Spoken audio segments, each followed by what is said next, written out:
يلا بسم الله الرحمن الرحيم. سلام الله ورحمته وبركاته على الجميع.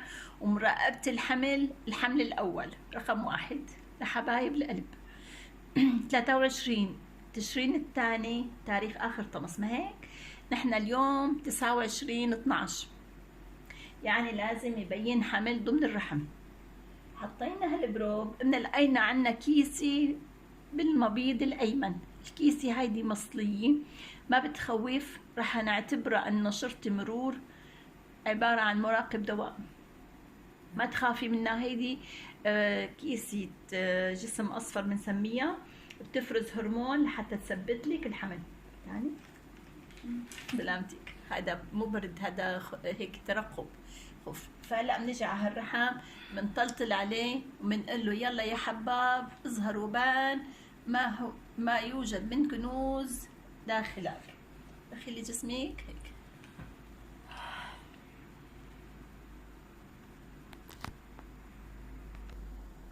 طبعا لما نحن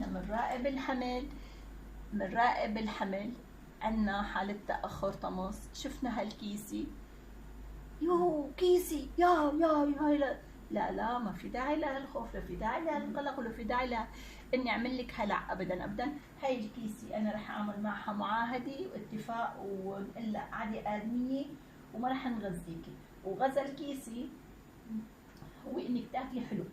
لما بتاكلي حلو ملح كتير بتقومي بتغذيه وبتكبر الكيس وبتنفخ. فنحن رح نعمل لها صوم، ركني ما بقى ترجفي. هي طبعا انا اطمنت انه عندي، خلي نفسك هونيك لو سمحتي مشان ما يجي علي. انا اطمنت انه الحمل جوا الرحم. هيدي نقطة مهمة جدا. لما بنشوف انه عندنا كيسة مبيض وانقطاع طمس، اجت حالة بانقطاع طمس وكيسة مبيض، فهون بيصير قلق وخوف، يكون هذا حمل خارج الرحم، يكون هيدي كيسي، يكون صح تشخيص دقيق عنا يا كيسة المبيض والحمل خارج الرحم، وعنا حمل متأخر وعنا. لكن نحن جينا عملنا حركات بالبروب وطولنا بالنا وخاطبنا هالرحم، فقلنا له اظهر ما يسكن اعماقك، فهو اعطاني هذا هو البيبي. طلعي مبروك، انت حامل. انت حامل بجنين بحمل طبيعي. لكن الكيسي بالمبيض مثل ما قلنا بدنا نعمل لها صوم، ما بدنا نطعميها ولا بدنا نشربها. بدنا نعمل لها شو بيسموا هذا عزل، شو بيسموا عزل، شو بيعملوا؟ انه بدنا نقيدها ونعمل لها معهد انه ممنوع تاكلي وممنوع تشربي. خلاص هيدا الشيء لازم نساويه لحتى هي ما تكبر، لانه الكيسه بتكبر باكل السكر واكل الحلو، انتبهوا منه. تاكلي زيت زيتون، تاكلي عسل، معلش الفاكهه الطبيعيه اللي الله خلق لنا هي بتفيد. تعالي نعمل للكل مشوار، تعالي نتفقد الجيران، ارفعي ثيابك، خلينا نتفقد جيران الرحم، جيران الرحم، الكلية، المرارة، نشوف لأنه أول حمل وعروس قصة. يلا طولي بالك علي. هي عنا هون الكلية، خلي نفس غميق. لا هيدا لما بنجي على التصوير الكلية وهدول الشغلات بدنا نغير الموديل. ارفعي نأذي.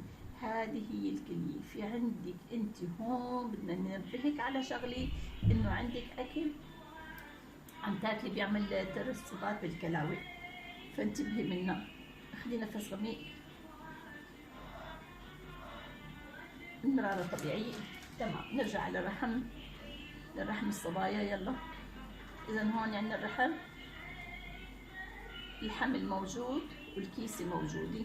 ماشي حبيبتي، بس اكتب لك تليفون بالله. اذا يا حبيبتي بالنسبة للكيسة إلها تدبير، وبوعدك انه الكيسة ما رح تزعجنا وما رح تضايقنا، لكن اثناء المعاشرة الزوجية لازم يكون لطف بالدخول واستئذان، لطف مشان ما يكون في قوة بالحركة الداخلية وتقوم تعمل تمزق للكيسة. تمام حبيبتي؟ وما تاكلي ملح كتير بالاكل ولا تاكلي سكريات. وسلام على الجميع، وكل شهر نكشف عليك. رح اعطيك هلا الادويه اللازمه اللي بتحميك ما تكبر الكيسه.